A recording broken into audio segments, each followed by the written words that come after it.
ഭാരത കത്തോലിക്ക സഭയെ സംബന്ധിച്ച് അഭിമാനകരമായ നിമിഷമാണ്. വത്തിക്കാനിലെ ചരിത്ര നിമിഷങ്ങൾക്ക് അല്പം കൂടിയേ കാത്തിരിക്കേണ്ടതുള്ളൂ. ഇന്ത്യൻ സമയം രാത്രി 8:30-ക്കാണ് ചടങ്ങുകൾ.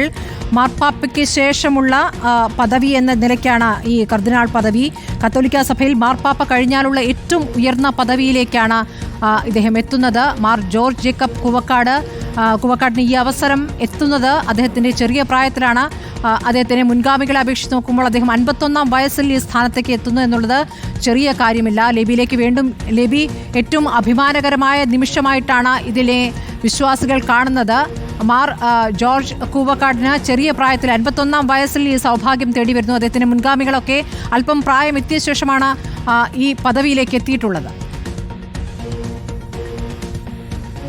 തീർച്ചയായും സ്മൃതി, അത് മാത്രമല്ല പ്രാധാന്യം, വൈദിക വൃത്തിയിലിരിക്കെ നേരിട്ട് കർദിനാൾ പദവിയിലേക്ക് എത്തുന്നു എന്ന വലിയ മഹത്വവും കർദിനാൾ വാഴ്ചയ്ക്ക് പിന്നിലുണ്ട്. മാർ ജോർജ് ജേക്കബ് കുവക്കാട് കർദിനാളായി അഭിഷിക്തനാകുന്നതോടുകൂടി ഭാരത കത്തോലിക്ക സഭയ്ക്ക് തന്നെ വലിയ അഭിമാന മുഹൂർത്തമായി മാറുകയാണ്. ചങ്ങനാശ്ശേരി അതിരൂപതയ്ക്ക് മാത്രമല്ല, കേരള കത്തോലിക്ക സഭയ്ക്ക് മാത്രമല്ല, ഭാരത കത്തോലിക്ക സഭയ്ക്ക് ആകമാനം വലിയ അഭിമാന മുഹൂർത്തം എന്ന് തന്നെ പറയാൻ സാധിക്കും. സെയിൻറ്റ് പീറ്റേഴ്സ് ബസിലിക്കയിൽ ഇന്ത്യൻ സമയം രാത്രി 8:30 ചടങ്ങുകൾക്ക് തുടക്കമാകുക.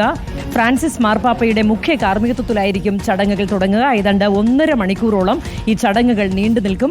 കേരളത്തിൽ നിന്ന് പോയിരിക്കുന്ന ബിഷപ്പുമാരും ഇതിൽ സഹകാർമ്മികരായിരിക്കും. ഏതായാലും വലിയ അഭിമാന മുഹൂർത്തം എന്ന് പറയാൻ സാധിക്കും. ചങ്ങനാശ്ശേരി അതിരൂപതയിലെ ആർച്ച് ബിഷപ്പ്, മുൻ ആർച്ച് ബിഷപ്പ് തുടങ്ങിയവരെല്ലാവരും അങ്ങോട്ട് ഇത് നേരിട്ട് ഇതിൽ പങ്കെടുക്കുന്നതിനായി എത്തിയിട്ടുണ്ട്. അതുപോലെ തന്നെ മാർ ജോർജ് കുവക്കാടിൻ്റെ കുടുംബാംഗങ്ങളും നേരത്തെ തന്നെ വത്തിക്കാനിലേക്ക് എത്തിയിട്ടുണ്ട്.